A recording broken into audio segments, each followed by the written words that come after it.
तीखे स्वर में पूछा। हाँ, आया क्या तुम्हारा यात्री दल या अब कोई नया बहाना है? साधु कुछ देर चुप रहा, फिर बोला, यात्री दल तो नहीं आया।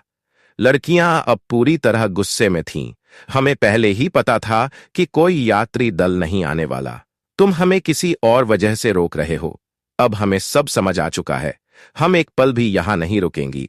सुमन ने राधिका का हाथ पकड़ा और कहा, चलो यहां से चलते हैं। वे जैसे ही झोपड़ी से बाहर निकलने लगीं, साधु अचानक उनके सामने आकर खड़ा हो गया और रास्ता रोकते हुए बोला, तुम यहां से नहीं जा सकती। लड़कियां झल्लाकर बोलीं, रास्ते से हट जाओ वरना हम जोर से चीखेंगी। साधु ने धीमे स्वर में कहा, तुम्हारी आवाज यहां सुनने वाला कोई नहीं है।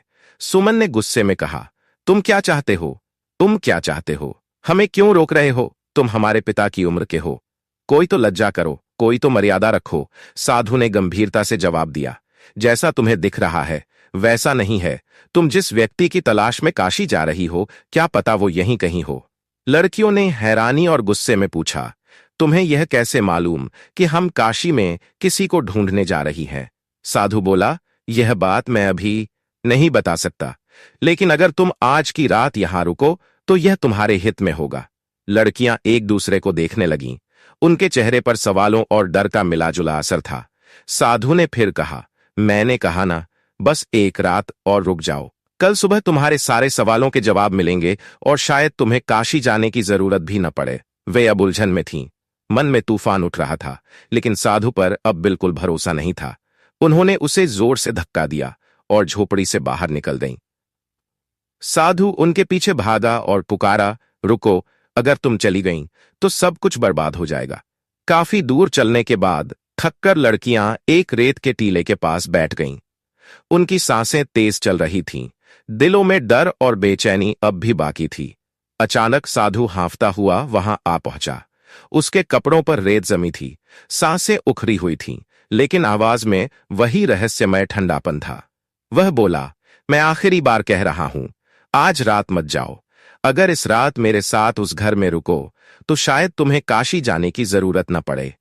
लड़कियों ने थके हुए लेकिन सख्त लहजे में पूछा, अगर कोई बात है तो साफ साफ क्यों नहीं बताते? साधु ने गहरी सांस लेते हुए कहा, वो बात मैं अभी नहीं बता सकता। अगर मैंने अभी कह दी तो सब कुछ बर्बाद हो जाएगा, लेकिन इतना जरूर कह सकता हूं, तुम दोनों अपने पति को तलाश करने निकली हो।